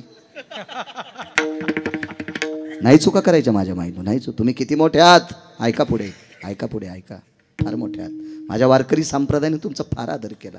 राज्य राणी व संपत्ती सामान्य शब्द आहे, अविधा त्याला वजन करता येणार नाही या शब्दाचं. एवढी वजनदार भाषा तुमच्याकरता संप्रदायाने वापरली, म्हणून तुम्ही चुका करता कामा नये. किती पवित्र द्रौपदी, 60,000 शिष्य घेऊन एक म्हातारं गेलं. नाना ते मंदिरात म्हातारं तंबाखू खाऊन तुकत नव्हतं. ते मंदिर ते म्हातारं गुटखा खात नव्हतं, बिडीवडीत नव्हतं ठाकूर बुवा. इतकं सात्विक म्हातारं होतं ते. म्हातारं 5 लोकांपैकी एक होतं. त्या म्हाताऱ्याचं नाव आहे दुर्वास. 5 लोक अत्यंत रागीट होते. त्यांना शास्त्राच्या भाषेमध्ये शीघ्र कोपी म्हणतात. 1 नंबरला जमदग्नी आणि 2 नंबरला दुर्वास. 3 कोण होते ते घरी गेल्यावर पाहणं, भिताडासारखे मोबाईल आहेत तुम्हाला. नालायकाला चॅटिंग करता, तुला वाढदिवसाच्या शुभेच्छा, आणि सकाळीच बायकोन त्याला हाणलंय. ज्याला बायकोनं थुत्रीत हाणलंय त्याला वाढदिवसाच्या शुभेच्छा देतात. ते लोन जर तुमच्याकडे आलं तर तुमची नाही हाणायची तुम्हाला. मग कोणाला शुभेच्छा देत असतात का नालायकाला? केवढ्याले मोबाईल आहेत तुमच्याकडे, बघा ना त्या मोबाईलवर बाकीचे 3 कोण होते. माझ्याकडे तर नाही तसा मोबाईल. नाही गुरुजी, पण घ्यायला पैसे आहेत बरं का, पैसे आहेत. मी मोठा मोबाईल घेईन, पण आता 90 वर्ष लुगडं घातलं म्हातारपणी गाऊन कशाला घालू, त्याच्यामुळे नको आपल्याला. विठाला विठाला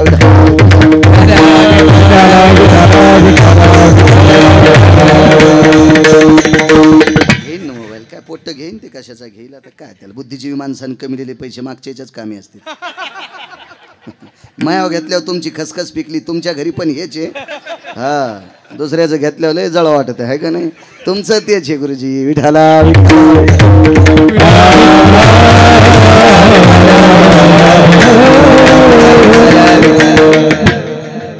काय सांगू लागलो. दुर्वास नावाची साधू आली.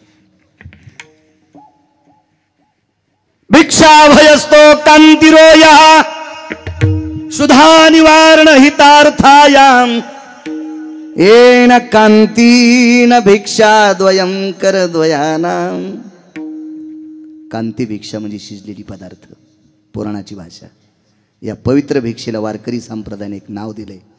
त्या नावाचं नाव इतकं गोड आहे, त्याला मधुकरी म्हणतात. मधुकरी, याला पुराणातलं नाव आहे कांती भिक्षा. पाहलं धर्मानं 60,000 शिष्य आहेत. किती पवित्र आहात तुम्ही. हाकेसर शिवडी सांगते, कडव्याच्या बाजूला जाणार नाही, फक्त एसटी लांबून आणतो. मात्र बस स्टँडला एसटी नव्हतो, कुठे वड्याला एसटी सोडणार नाही, इतकं मात्र लक्षात ठेवा. कडव्याच्या बाजूला नाही जाणार. कीर्तन करायला कडवं नाही गोसले की असं समजायचं, चुकून आपल्यात आले. हां, कडव्याच्या बाजूला नाही जायचं. अमूल्य लोकांचा, मूल्यवान लोकांचा, या पवित्र सात्विक सदाचारी लोकांचा वेळ जर वक्ता मातीत घालत असेल तर त्या वक्त्याला कोण्या नरकात टाकावे देवाला पण कळत नाही. विठाला विठाला.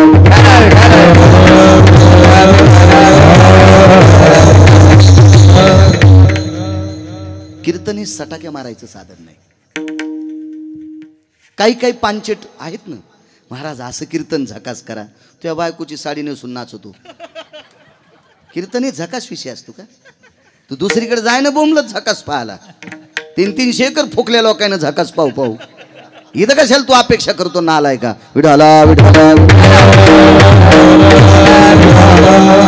एखाद्या मूर्खाचं ऐकून आमची लोक जर ये स्टेजवर या गादीवर सटाक्या मारित असतील तर यम नाना इतके सटके हाणीन त्याला इंच भर जागा सुनार नाही लाल करायची. यमच आहे, हे सटाक्या मारायची जागा नाही. अपेक्षा करू नका जागा. कीर्तन चांग, कीर्तन चांग होया. अहो बोधावर आरूढ विषय असतो तो कीर्तन असतो. 2 तास कीर्तनकाराने केलेली बडबड इथल्या 2 लोकांच्या जरी उपयोगासाठी आली तर त्याच्या पुण्यानं कीर्तनकाराची फुटकी नाव चांगली चलत असते. काय करायचं गप्पा करून? अहो वट्यावर बसू बसू लय लोक भारतीच काय लिहित. हा, ज्याला संध्याकाळचा ठिकाणा नाही ते दिल्लीच काय लाय आहे का नाही? पाहत नाही का आपण वट्यावर बसलेले? इथं फक्त पंढरपुरातला मालकीच कायचा. विठाला विठाला.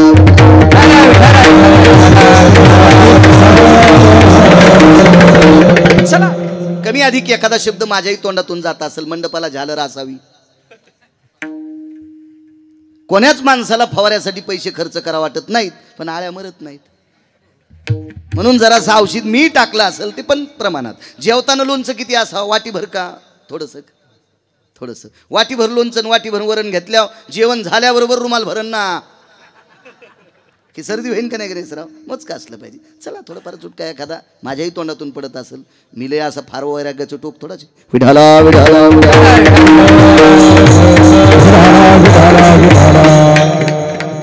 धर्माने मान खाली घातली. द्रौपदीने सांगितलं, मालक त्यांना हो म्हणा. कसं म्हणा ग? कसं जीव घाला? अहो म्हणा, हो म्हणा म्हणा म्हणा म्हणा. ज्याच्या जीवनात बायको सात्विक आहे का त्याला वनवासात पण स्वर्ग आहे. ज्याच्या जीवनात बायको सदाचारी, पुण्यशील, पावन, सात्विक, जंगलात स्वर्ग आहे. जंगलात जंगलात. ज्याच्या जीवनात बायको कर्कश भेटली का त्याला बंगल्यात मसन वाटा आहे. बंगल्यात मसन वाटा, बंगल्यात मसन वाटा. हे बा, पाडून देणाऱ्या घोडीवर बसण्यापेक्षा पायी पायी चाललेलं बरं. हो, लोंबकळलेल्या बोरी खालून जाणाऱ्या घोडीवर बसण्यापेक्षा पायी पायी चाललेलं बरं. वैकुंठवासी बापसाहेब मालक म्हणायचे, आयंदळ घोडीशे पायंदळ भला आणि अवकुसळ बायकोशी रांडका भला. कशा हसत आहेत बघा ना, कशा हसत आहेत. इथल्या सोडून तिकडे गेल्यावर यायला फोकायचं. दुसऱ्या आणू तरी कुठून? दुसऱ्या कुठून आणू नये, आहे का नाही? आहे का नाही? जी बाई आपल्या मालकाला देवासमान मानते तिच्या चपला सगट मी पाया पडणार. आणि जी मालकाला न मानता लय देव देव करती, ही दिसली तरी समजायचं गाय कापलेलं पाप लागलं. हो, बाईचा सर्वात मोठा देव आपला पती आहे माझ्या माईंनो. मी पुराव्यानं सांगतोय, पुराण वाचतोय, गप्पा हाणत नाही. मी कशाला तुम्हाला टोमणे मारू? पाप लागेल मला. हो म्हणाली. हो म्हणल्याच्या नंतर धर्मानं सांगितलं, द्रौपदी करायचं काय? काय काय? डोळे झाकले आणि पंढरीतल्या मालकाला सांगितलं, मालक आम्ही वनवासात आहेत रे. साधू आमच्याकडे पाठीला, आणि साधू उपाशी कसा जाऊ देता? थाळी पालती घातलेली. तुम्ही किती पवित्र आहात. हाकेसर शिवडी सांगतोय नाना, हाकेसर शिवडी. थोडंसं वारं आलं नाना, थोडंसं वारं आल्याच्या नंतर एका पायावरचा पदर फक्त 1 बोट दिशेपर्यंत सरकला. 1च बोट, ते पण नख नुसतं दिशेपर्यंत सरकला.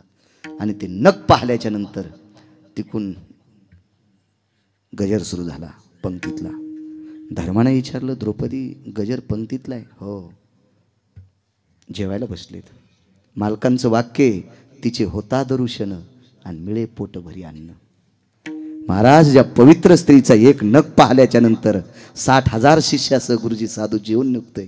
तिचं पायाचं नख पाहिल्याच्या नंतर तिचं शरीर किती पवित्र असेल कल्पना करा ना. काय पवित्र असेल. आणि त्या पवित्र शरीरावर आघात आलाय. चोळीची 2 नंबरची गाठ सुटली.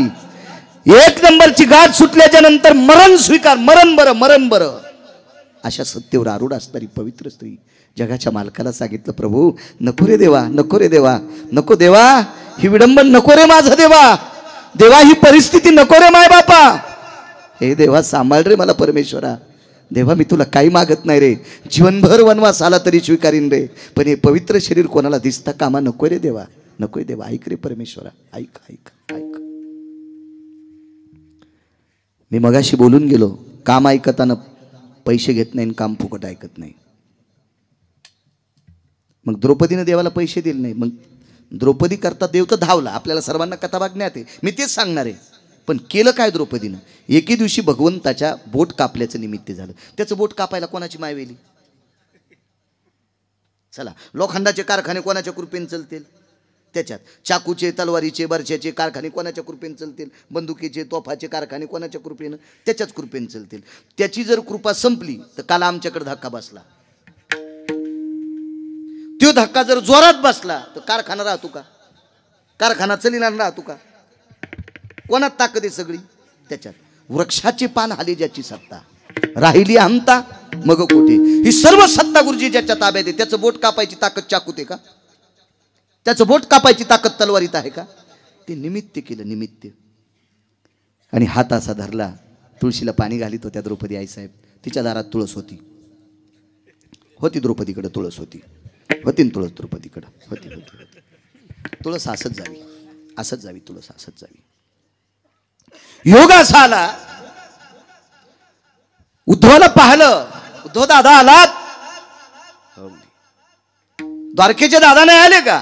आलेत की. उद्धव बाजूला सरकल्याबरोबर भगवंताला पाहिलं. तुळशीला पाणी घातलेलं होतं, पूजा आटपलेली होती, प्रदक्षिणा झालेल्या होत्या, पात्र खाली ठेवलं आणि भगवंताकडे आले. दादा तुमचं बोट कापलंय. लागलीच बोट हातानं दाबून धरलं आणि तुळशी वृंदावनापाशी घरातून जाऊस तर कपडा आणेपर्यंत देवाच्या हाताचं रक्त किती जाईल म्हणून डाव्या हाताने बोट दाबलं आणि उजवा हात पदराला घातला.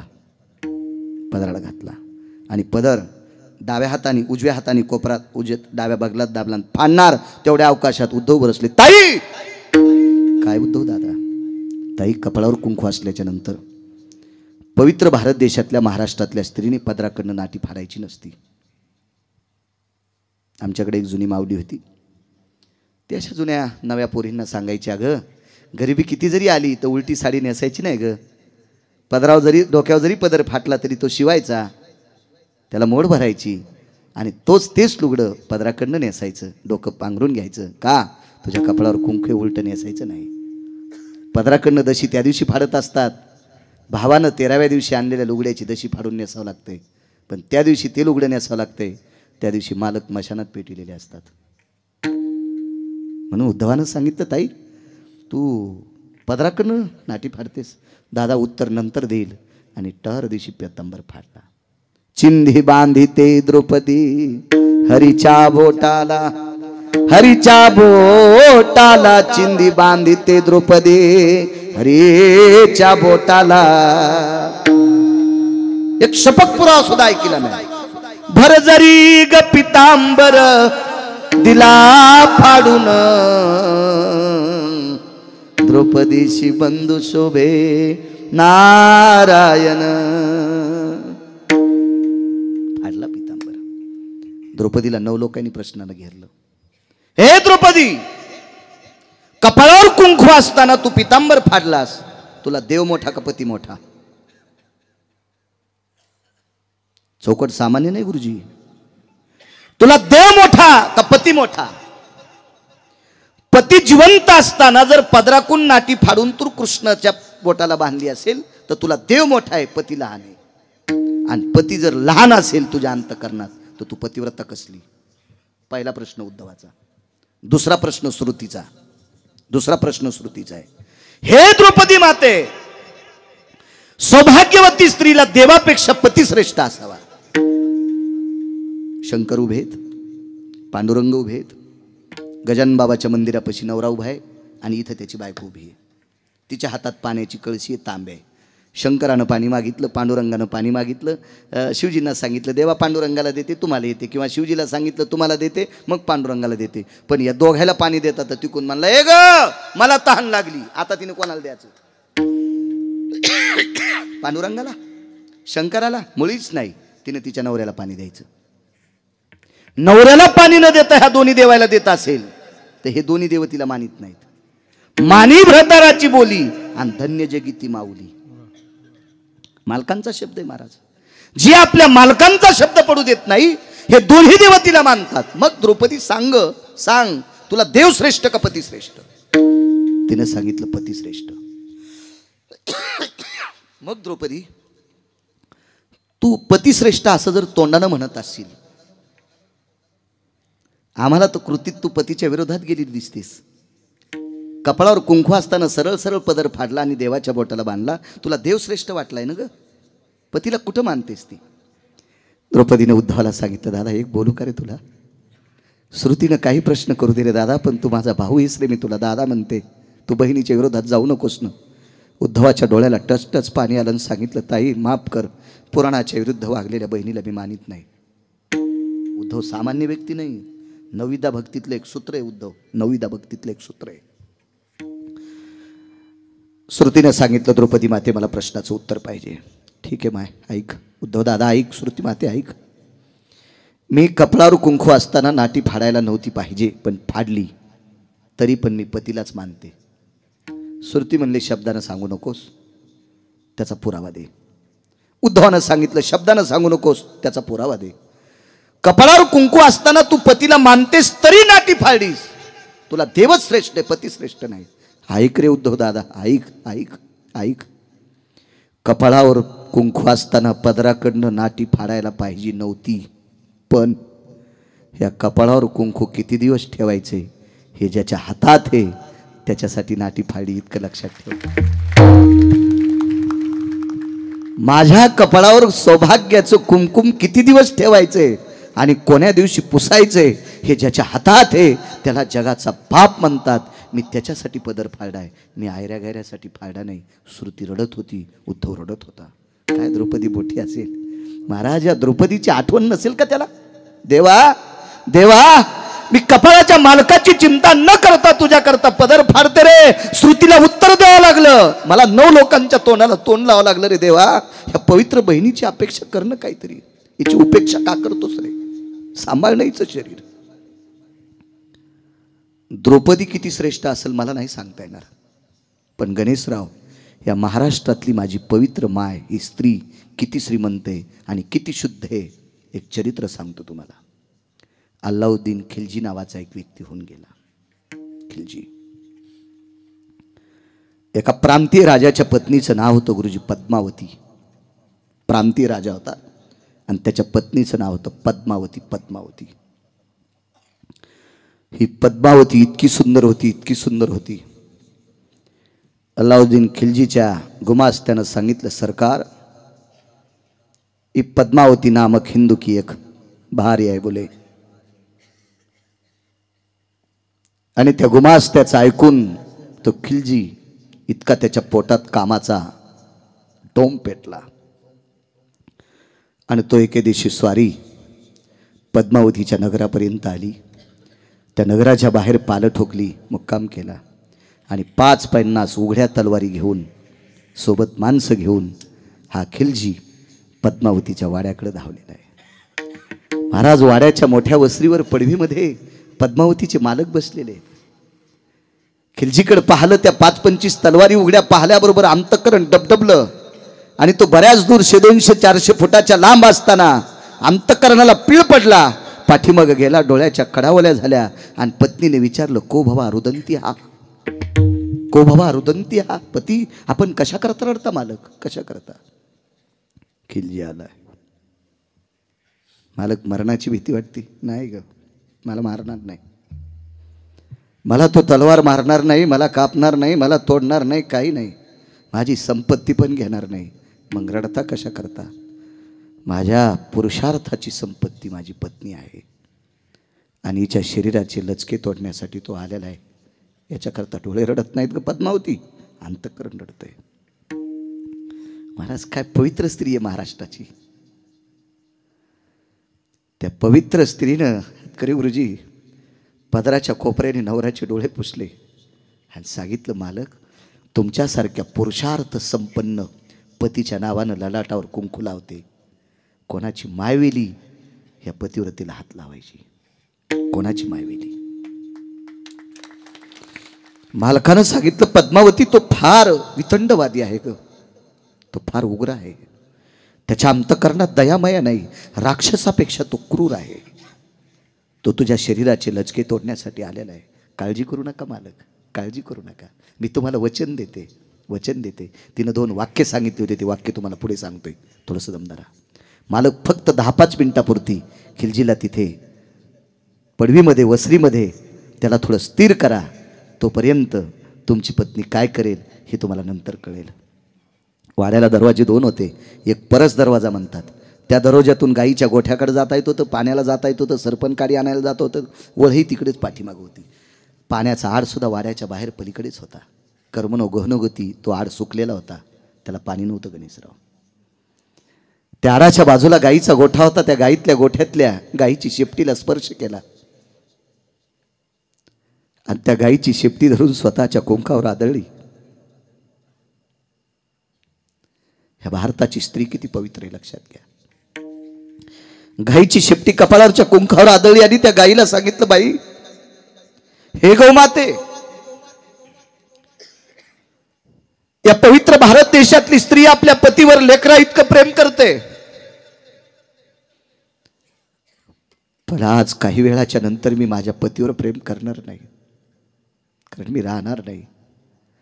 त्या गाईला प्रणाम केला. गौमाते, उद्यापासून दूध शिल्लक दे, उद्यापासून दूध शिल्लक दे. तुझ्या दुधाने माझ्या पतीचा उदरनिर्वाह होईल. गाईला प्रणाम केला. त्या शुष्क झालेल्या विहिरीमध्ये बऱ्यापैकी सरपण टाकून दिलं.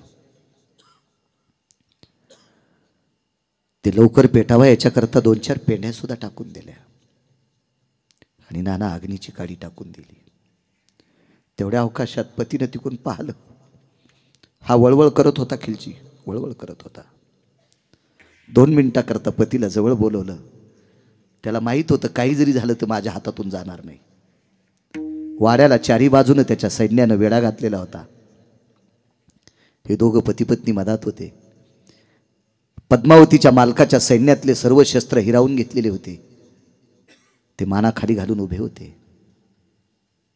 व्यसन घातलेल्या बैलावत त्यांची अवस्था झालेली होती.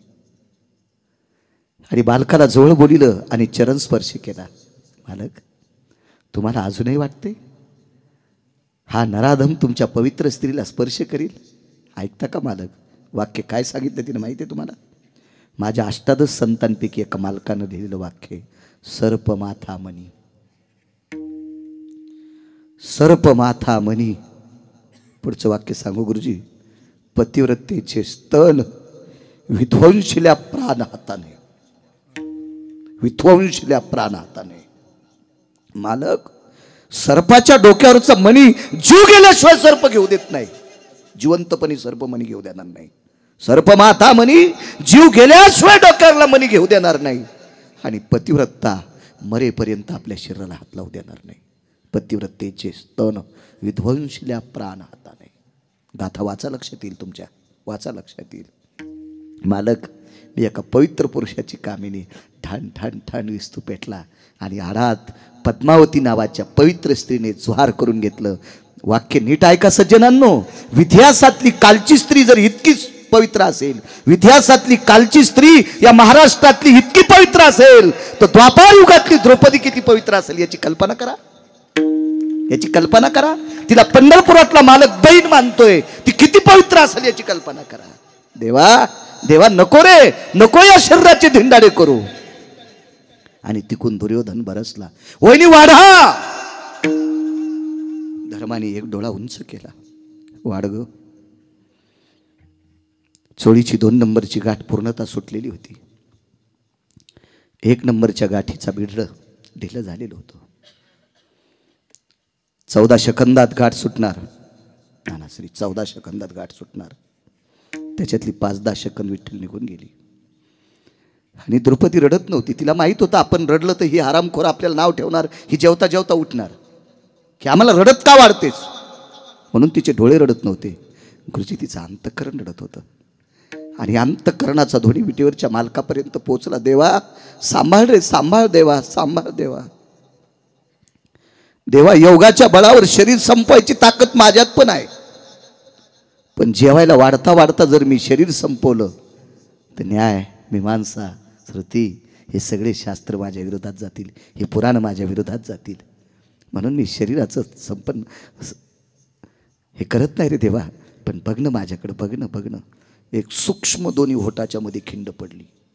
एक सूक्ष्म खिंड पडली, सूक्ष्म राईसारखी खिंड पडली, खसखशीसारखी खिंड पडली. आणि त्या खिंडीतनं पंढरीतल्या मालकानं आत प्रवेश केला. पहिली 2 हातं होती गुरुजी. एका हातामध्ये तुपाचं बकीट होतं, एका हातामध्ये तुपाचं तांब्या होता वाढायला, वगराळं होतं, पळी होती, बुटकं होतं तूप वाढायला. आणि श्वासातनं प्रवेश केला, हृदयात प्रवेश केला. आणि 2 हातं शिल्लक तयार झाली. ती शिल्लक हातं यादवबुवा पंढरीतल्या मालकाची होती, हरिबुवा पंढरपुरातल्या मालकाची होती.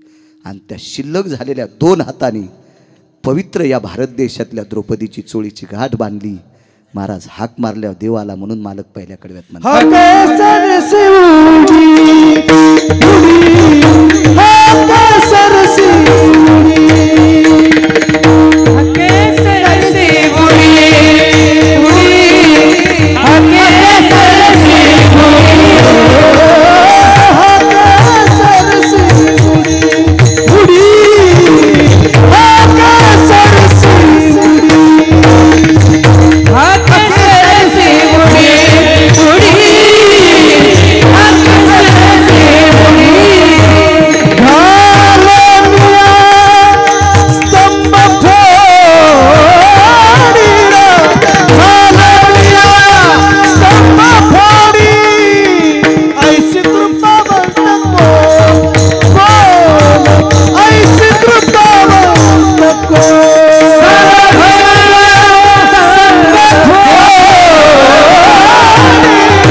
मारल्याच्या नंतर जगाचा मालक आला.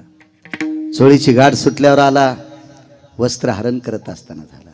कौरवी पांचाळी सभे माझी आणली, वस्त्र हरणे वस्त्र कैसी झाली माऊली. पांडुरंगे येईवो पांडुरंगे, जीवाचे जीव लगे येईवो पांडुरंगे. वस्त्राच्या रूपात आला आणि द्रौपदीचं अंग झाकलं. हाक मारल्याबरोबर आला. एकदा अधिक मासातल्या पंगती करता आला. वरी गदा फेकली. तुम्हाला आठवतंय? हाच अभंग मी तिथे घेतला होता. पण तिथं सांगितलेलं इथं काहीच सांगणार नाही, इतकी मला अक्कल आहे. विठाला विठाला विठाला.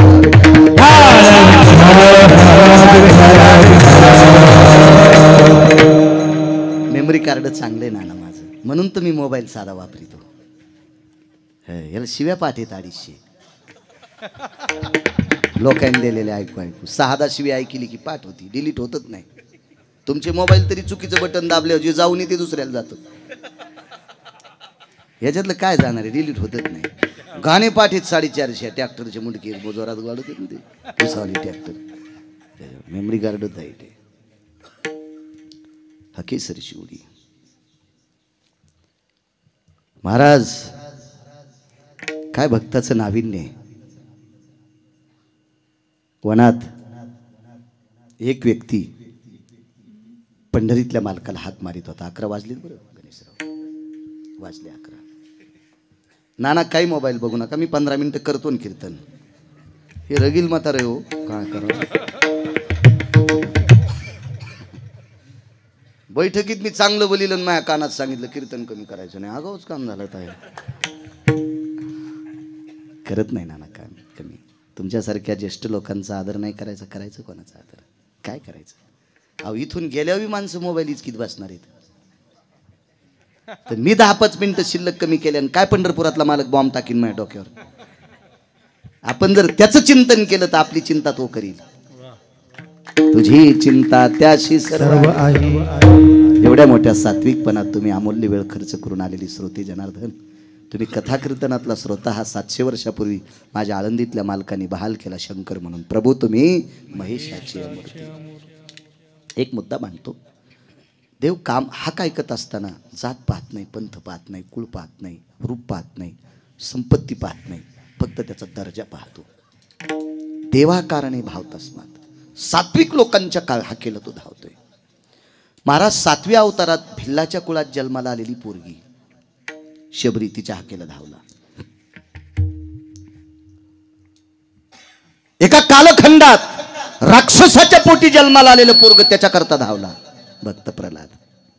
नाम प्रल्हाद उच्चारी तया सोडवी नरहरी, उचलो निघे तकडेवरी भक्ती सुखे नाला. हे चरित्र सांगितलं होतं मी तिथं, लक्षात आहे. मी मोहाच्या झाडाचं चरित्र सांगितलं होतं. कारण हिरण्यकश्यपूला भक्त प्रल्हादाने हाक मारल्यावर हिरण्यकश्यप मारला, चिरून मारला, विठ्ठल चिरून मारला. तर नालायकाचं रक्त विषारी असते. देवानं हात झटकिल्यावर 3 ठिकाणी रक्त पडलं. हिवराच्या झाडावर पडलं, सज्जने वाळिली. हिवराची दाट सावली, पण सज्जनानं का विज्ञान सुद्धा सांगते. हिवराचं लाकूड चुलीत टाकल्याच्या नंतर त्याचा धूर डोळ्यात आणि नाकात जर गेला, तोंडात गेला, तर शरीरामधल्या रोगप्रतिकारक शक्ती जाळून टाकते. म्हणून हवनकुंडात ते वापरत नसतात. काय शास्त्र गोडे हो. विज्ञान आता सांगत असेल, शास्त्र त्या काळात सांगते. पण आपलं काय झालं, घरच्याचा इटन शेजाऱ्याचा भांगनीट. आपल्याला सवयच लागली. आता आपल्या बायका महादेवाला पाणी घालायला आता इतक्या पाणी घालायला की माणसाला पाया पण पडू देईन. हो, पुढची नाही उठल्यावर तिच्या मुंडक्यात तांब्या हाणलाय का बाईनं. पोलीस स्टेशन पोचतोर भांडणं. इतका महादेवाला ओलं करायला, त्याला सर्दी झाल्यावर कसं होईल. कधी लागल्यात गुरुजी या कामाला? आता. यांचे डोके कुठे होते याच्या अगोदर? वारकरी संप्रदायातल्या लोकांचं तुम्हाला ऐका वाटत नाही? 700 वर्षापूर्वी एक माझ्या मालकानं लिहिलं, एक पसा पाणी, एक पसा पाणी, एक बिलवदळ. संत शिरोमणी नामदेवरायनं गुरुजी 700 वर्षापूर्वी लिहिले. 700 वर्षापूर्वी. यायला गाथा कुठं वाचा वाटते? हे असंच वाचित. बेल वाया गेले ग बाय बाय, तिकडच घसरून मेले. उलटी नाही वाचीस का? काही वाचायली आपलं यालाची बेलाला, शिमग्याच्या तेलाला. गाथा वाचव, ज्ञानेश्वरी वाचव, गीता वाचव, काही भरडायचं आपलं.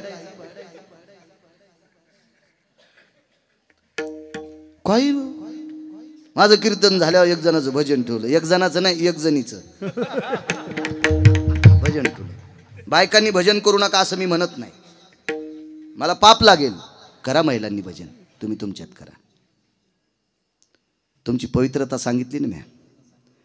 बाईनं पवित्र देशातल्या पवित्र कुळातल्या स्त्रीने भागवतात पण पुरुषा देखता नाचू नये.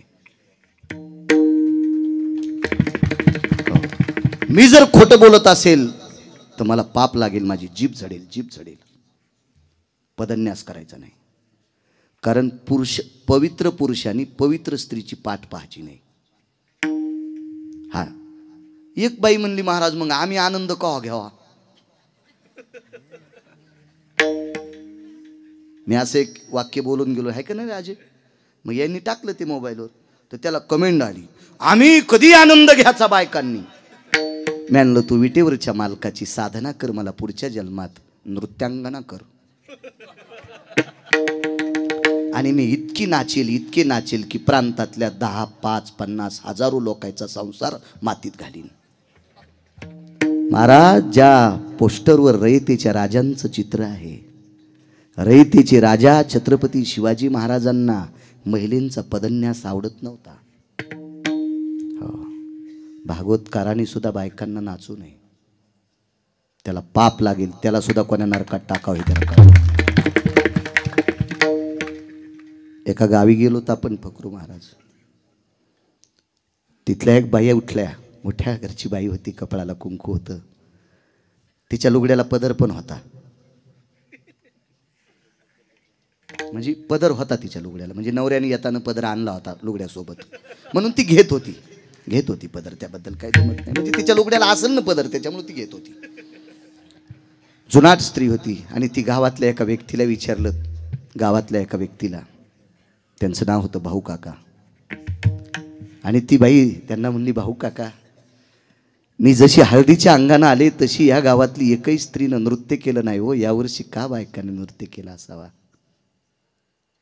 त्या पवित्र स्त्रीचं बैठकीत वाक्य ऐकल्याच्या नंतर त्या दिवशी प्रकाश पडला आणि एक पुराणातले 9 श्लोक काढले. माझ्या माईंनो, स्वतंत्र एका मंदिरावर कब्जा करायचा आणि त्या मंदिरावर बायकांचाच हरिपाठ चालला पाहिजे. कोण म्हणतंय तुम्हाला भजन करू नये, पण तुम्ही तुमच्यात. कोण म्हणतंय तुम्हाला गाथा पारायण करू नये, तुमच्यात. कोण म्हणतंय तुम्हाला ज्ञानेश्वरी पारायण करू नये, उभं राहून ज्ञानेश्वरी वाचा, उभं राहून गात्याचं भजन करा, डुल्लून करा, तुम्ही तुमच्यात करा. चला, काय सांगू लागलो मी. नंतर भजन ठेवलं. हा हा, वा वा वा वा वा, बाई म्हणल्यावर कशी ध्यानात राहिली हो. काय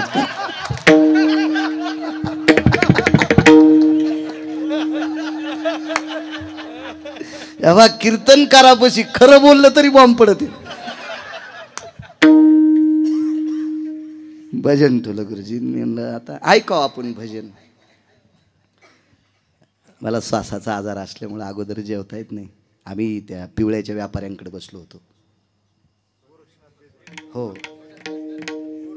हो ना, मग पिवळे सोन्याचीच व्यापारी ते, लोखंडाच्या थोडं पिवळं म्हणतात. कायच करावं, माझ्या गोळ्या संपल्या का काय राजू, आगाव धंदानाथ आहे का पावर. त्यांनी बऱ्यापैकी बरंच आणलं होतं, ते दाबलेली उमरं, त्याला अंजीर म्हणतात का, ते वाकड्या तोंडाचे ते काजू. मी आपलं शेंगदाण्यालाच काजू म्हणून खात असतो. कशाला मानावे ते म्हणी समाधान, कशाला आगावपणा करायचा आहे का नाही. ते पाहायला भेटलं आपल्याला, तर म्हणलं नको, गणेशरावकडे जेवायला जायचं, त्याला बी जीव दिलं नाही, म्हणलं नंतर जीव आपण.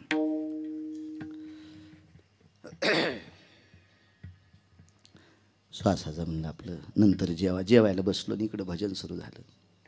काय अभंग गोड होता. पार्वती पार्वती महादेव संन्यासी कसा झाला गणपती. हे द्या तुम्ही वळवळ करायलास, हे अभंग रे. दुधन भाकरी होती हो, ती दुधन भाकरीचा गुळणाच बाहेर आला. अरे बाप रे, म्हणून कोण्याच गाथ्यात अभंग असेल बाबा ते. नक्की ब्रह्मदेवाची चुलती असेल म्हणलं बाबा. हिला इतकं शास्त्र कळालंय, कसा झाला गणपती. नका माझ्या माईंनो गाथा वाचा, ज्ञानेश्वरी वाचा, गीता वाचा. उपास माझ्या ज्ञानोबा तुकोबाराने सांगितलेली धरा. एक सांगू सज्जनांनो, या पवित्र महाराष्ट्रातली स्त्री पुरुषासारखं व्यसन करत नाही. तरी पण तुम्ही सात्विक, तात्विक, सदाचारी, माझ्यापेक्षा कितीतरी वर्ग शिकलेली माणसं आहात. मी जालना हॉस्पिटलला जात असतो उशे साहेबांकडं. त्यांच्या धर्मपत्नी गायनिक आहेत, प्रसूती तज्ज्ञ आहेत. मी एके दिवशी